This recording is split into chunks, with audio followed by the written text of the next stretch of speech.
Tired of the everyday grind? Ever dream of a life of romantic adventure? Want to get away from it all? We offer you Escape. Escape, designed to free you from the four walls of today for a half hour of high adventure.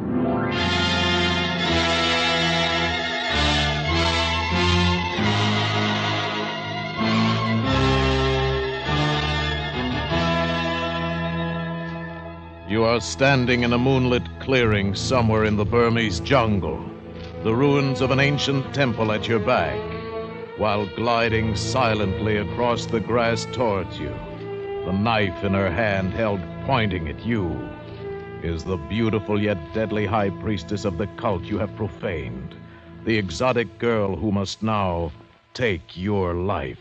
Listen now as Escape brings you Kathleen Height's story, Eye of Evil.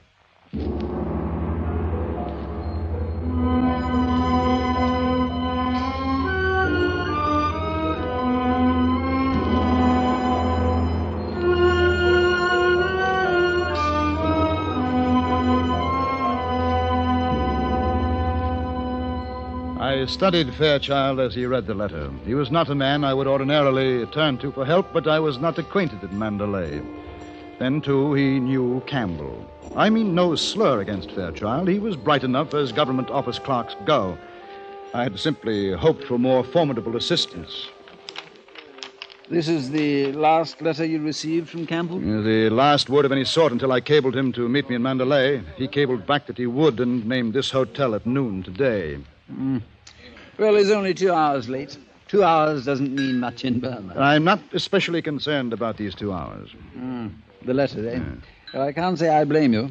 Odd sort of letter. Doesn't make a lot of sense to me. No, nor to me, nor to anyone at the Historical Society. I hate to suggest this, but it sounds as if the old boy's cracked a bit, wouldn't you say? That's more or less what I've been sent to find out. This part here, he says, I shall fail if where I look my eyes see no beauty.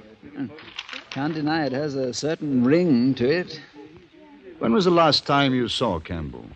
Oh, let me see. It was well before the rain set in. I should say a good 6 or 8 weeks before. That would make it late February or early March. Well, Campbell's letter was posted here in Mandalay the 14th of May. You're certain you didn't see him around that date?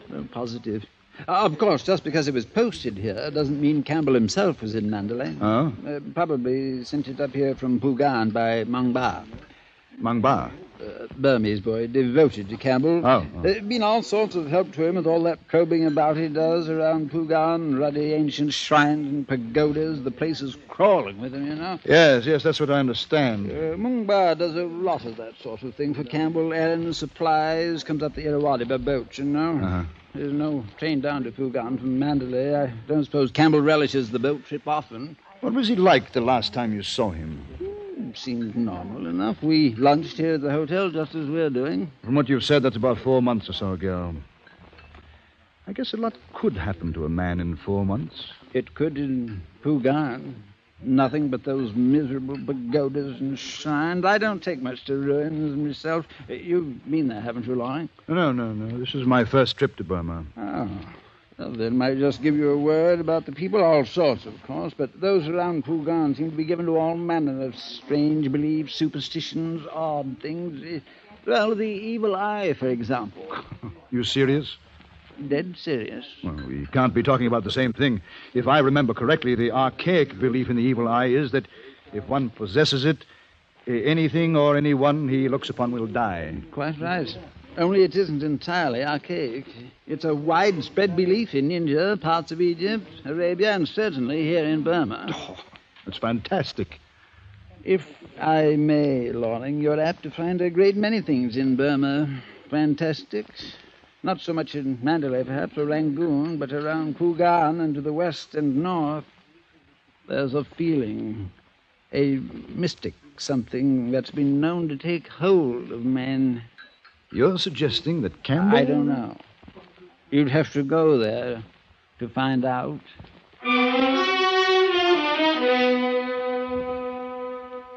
As Fairchild left me, something drew my attention across the room. she was alone. And quite possibly the most beautiful woman I had ever seen. Utterly, strikingly beautiful. And the look in her eyes was a compelling invitation. In no time at all, I accepted.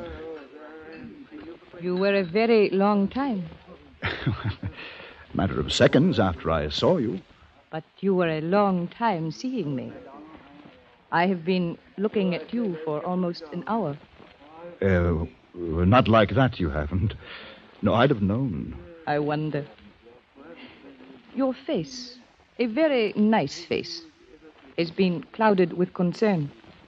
And so would mine have been with your luncheon companion. He was a bit drab, wasn't he? I saw no reason for you to spend more time with him. Gina decided you should spend your time with her. Gina. I like that. And I like the name Stephen Loring. How on earth could you know that? Either I have the gift of clairvoyance, or I paid to look at the hotel register. Oh, well, in either case, I'm flattered. And because I haven't much time, I agree with Gina. I should spend what time I have with her. How much time? Today. Perhaps tonight? And tomorrow? No. Tomorrow I'm off to Pugan and feeling a mystic something that's been known to take hold of men. You joke about Pugan. Oh, no, not really. I was quoting my drab friend. I've never been to Pugan myself. I do not think you would like it there. Oh? Pugan is very different. I should think you would find Mandalay much more to your taste. I should think I would, too. And Gina, knowing Mandalay was strange to me, wrote out instructions that would lead me to our rendezvous that night, and then she was gone. I found it difficult to believe our meeting had ever occurred, except that the memory of her was vivid and haunting. I lingered over a brandy and was preparing to leave the dining room. Greetings, Takin. Hmm? You are, I am certain, one Mr. Loring? Is everyone in Burma clairvoyant? No, Takin. I am pleased to be Mungba. Who?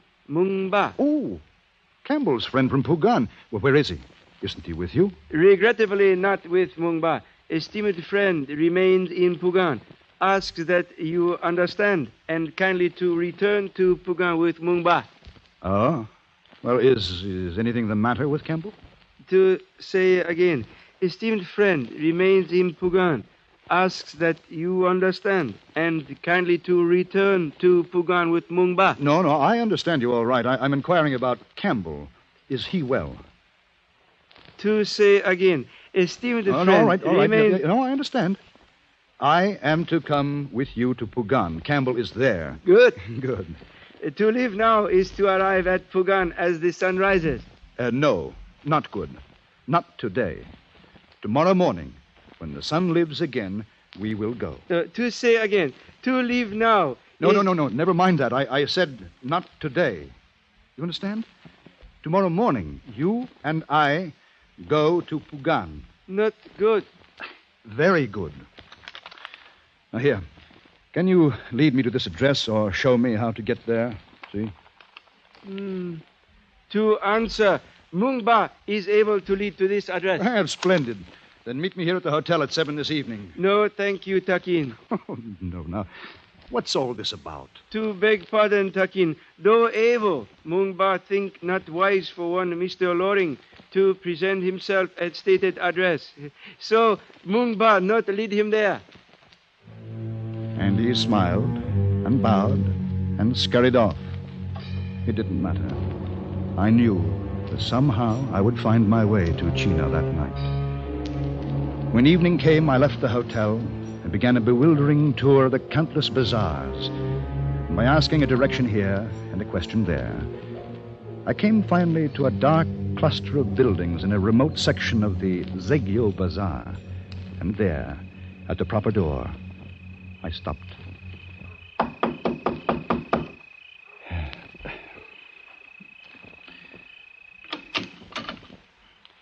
You are the most welcome one.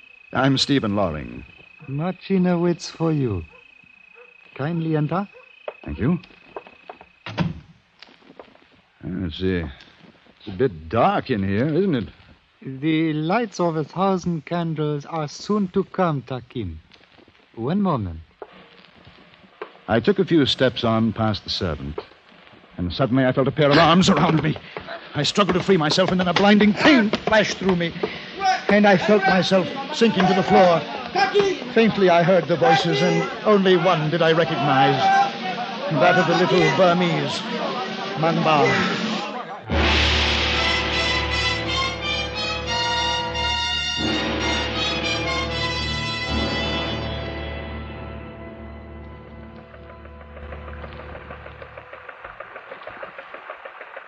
Takin. Takin. Sheena. To wake from a dream, not always pleasing, Takin. Mangba. What happened? Not to remember, often rewarding. Yeah.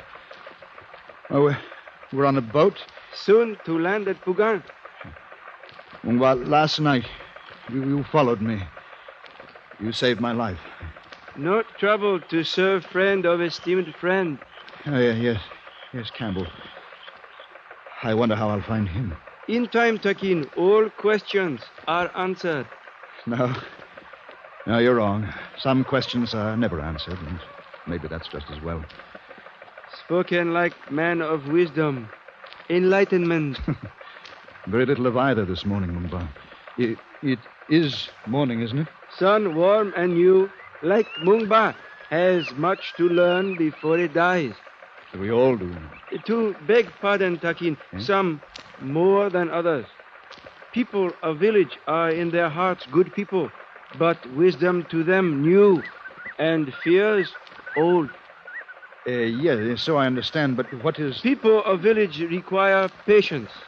Leader who shows patience and no fear can bring my people to enlightenment, away from superstitions and ancient religious teachings. Oh, no, you've got the wrong idea. I have not come to lead your people any more than Campbell did. Now, understand, I've come only to get data on the ancient shrines and pagodas nearby and to help your esteemed friend Campbell. Takin to see many past glories of Pugan, but, beg pardon, villagers of Pugan also there.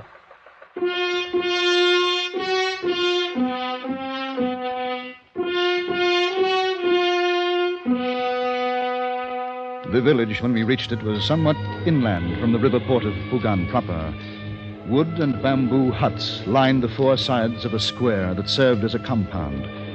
A pack of wild dogs swarmed ahead of us, yapping a signal to the groups of villagers bunched together near a central hut. Mung Ba raised his hand in greeting. After a moment of frozen silence, the villagers turned and ran. They run from us. Something very wrong. Not much of a welcome. Must walk ahead to hut of esteemed friend. Must smile, show no fear. Come, Takin. I fixed this smile on my face that Mung Ba ordered, and I followed him. If I showed no fear, it was not because I felt none. There wasn't a soul in sight, but my back straightened rigid with the feel of 100 eyes upon it. Mung Ba's steps slowed at the sound of the bell, his head cocked slightly to one side as if to listen. We walked on slowly now until we came to the central hut. There, Mung Ba stopped cold. No, not so. What is it? What's wrong? The evil eye, it has come. The evil eye.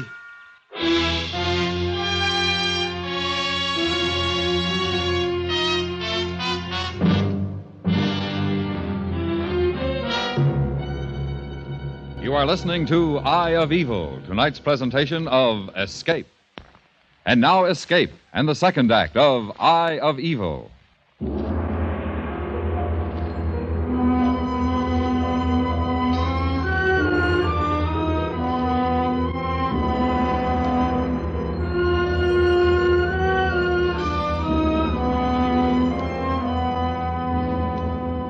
Mangba had disappeared as quickly and completely as the others, fled in terror from a crude sign I could not understand at the door of the central hut. The temple bells tolled ominously as I walked inside, not knowing what to expect. Mangba had called this Campbell's hut, but there was no one inside, only the strange signs and symbols affixed to everything in sight. I wanted to run too, desperately, but something told me that if I were safe at all, I was safer inside the hut. As the silent day wore on, I found many of Campbell's papers. Garbled and strange, they were a chronicle of the steady deterioration of a man. When I finally put them down, it was night. Takin, Mungba falls before you. Are you hurt? Only with hurt of shame, Takin. And get up. When duly forgiven. I said get up and tell me what this madness is all about, these signs, this poppycock about the evil eye. Mungba, upon seeing the signs of evil eye, forgot his enlightenment. Oh. Did you find out about Campbell? He is said to be possessed. And that accounts for these signs? Signs are charm to evil eye. Take away power. So say my people. Your people are insane. Only frightened, Takin. Look, can't you talk to them, reason with them, tell them they have nothing to fear, that even if they did, these obscene charms of theirs are no answer? Not Mungba. Takin must do. Me? That's ridiculous. To say again, Takin must do. The evil eye is on this house. Only Takin can prove this is not so. So say my people. But how? Tomorrow, Takin look upon chosen one. If chosen one not die, spell of evil eye broken. If chosen one die, not good. Oh, of all the idiotic... To beg pardon. To do this, only way to save esteemed friend and self.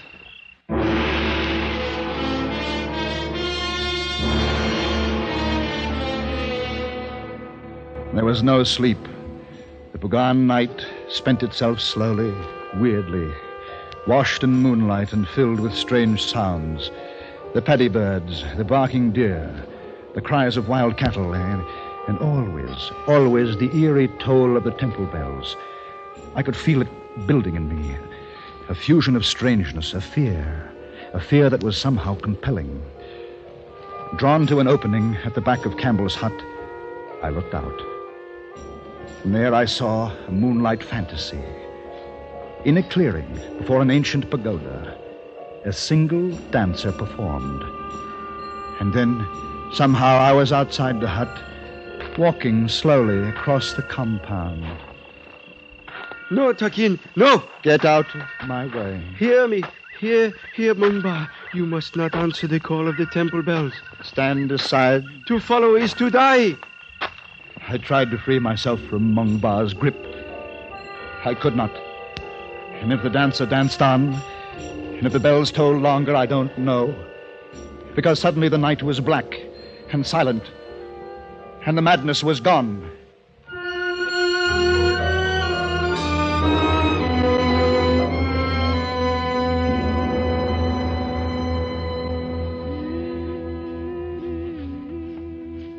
You know, each night, I don't know how, I got to bed. Yet every morning, I find you here. Takin, sleep well? Like I was hit on the head. Mungba, was there really a dancer out there last night? Mungba, fix tea. Takin, feel fine. Was there a dancer? What has gone before belongs to the night, no longer to us. I don't understand your bloody country, Mungba, or even you. I am pleased to be a simple man. You've saved my life twice now. Why? Takin, Mungba, friend. Life of friend, more precious than own life. Mungba, what happened to me last night? What happened to Campbell before I got here? Mungba, not know. Fix tea. Takin, feel fine. Everything here plays on your feelings. Your emotions, the cries of the animals, the tolling of the bells, the sight of ruin after ruin, pagodas and shrines in crumbling decay. Is that it? Does the very decay here hold the power to degenerate a man? Oh, temple bell again. Hour has come, Takin. What hour? Before bright sun, and my people, Takin, look upon chosen one. Only way to save esteemed friend and self.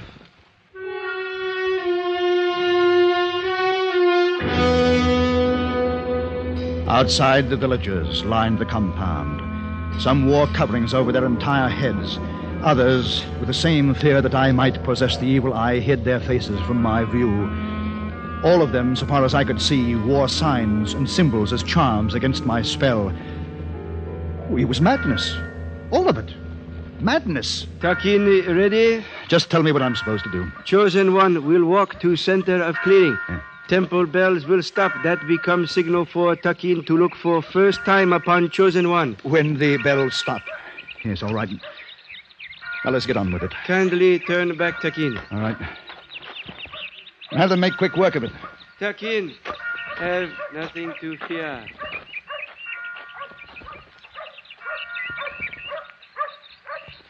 My heart very nearly stopped with the bells. Slowly, I turned around to look upon the chosen one. He stood proudly straight, smiling confidently at me. My little Burmese friend, Mung Ba. And I looked and smiled and watched him fall. Mung Ba! Mung Ba! Mung Ba, how in heaven's name? Not Takin, esteemed friend. Campbell, he... Campbell? Poor, wretched devil. Mung Ba was dead, and I was alone. I started to lift him to carry him back to the hut, and then I saw the thin arrow in his back, a blowgun. I looked up in the direction the arrow must have come, and there it was. The ancient pagoda where the dancer had been the night before. It was also the direction of the temple bells. And this time, without anyone to stop me, I walked into the ruins of the temple. Campbell! Campbell! Where are you? I'll find you. You know, Campbell?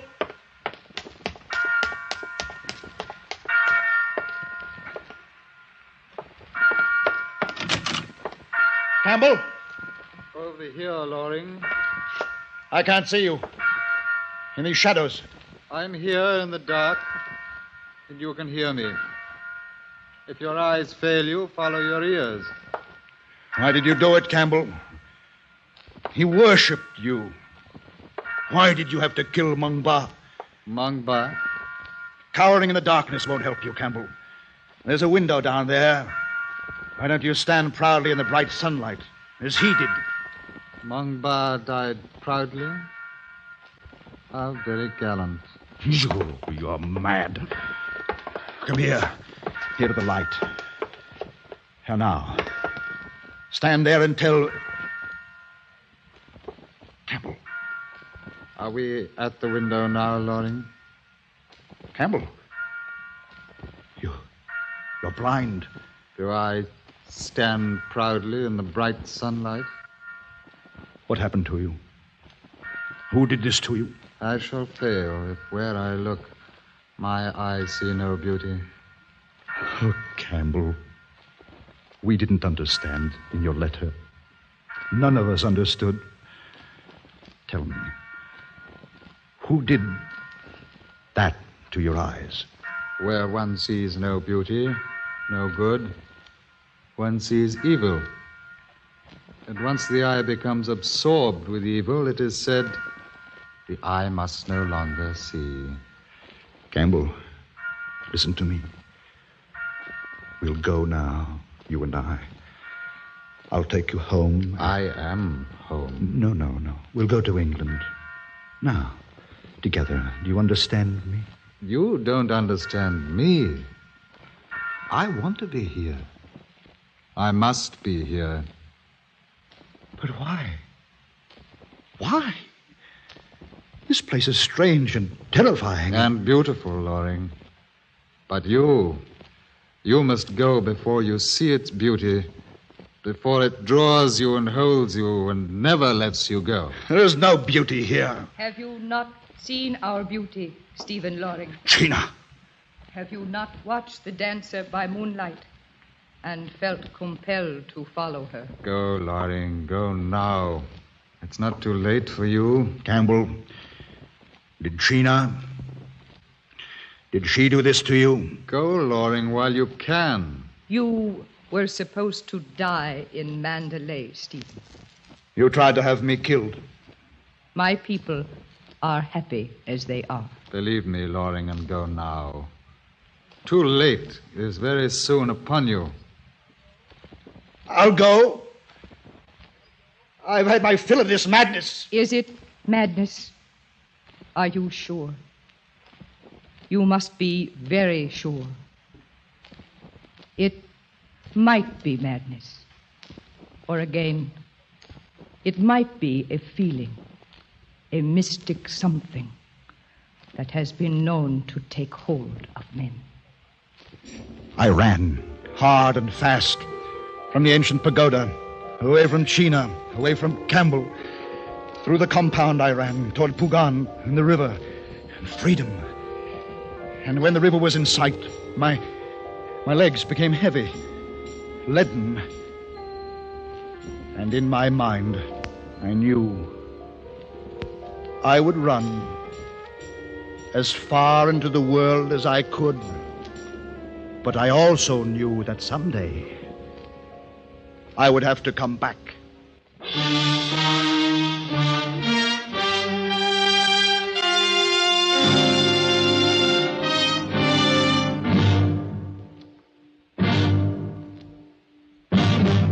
Under the direction of Norman MacDonald, Escape has brought you Eye of Evil by Kathleen Height, starring John Daner.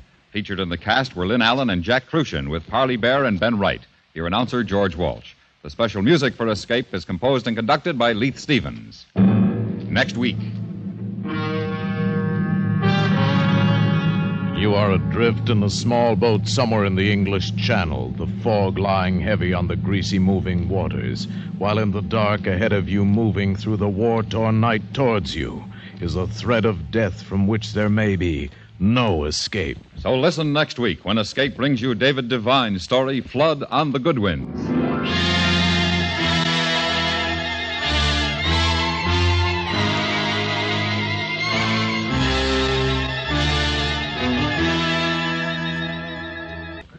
This is the CBS Radio Network.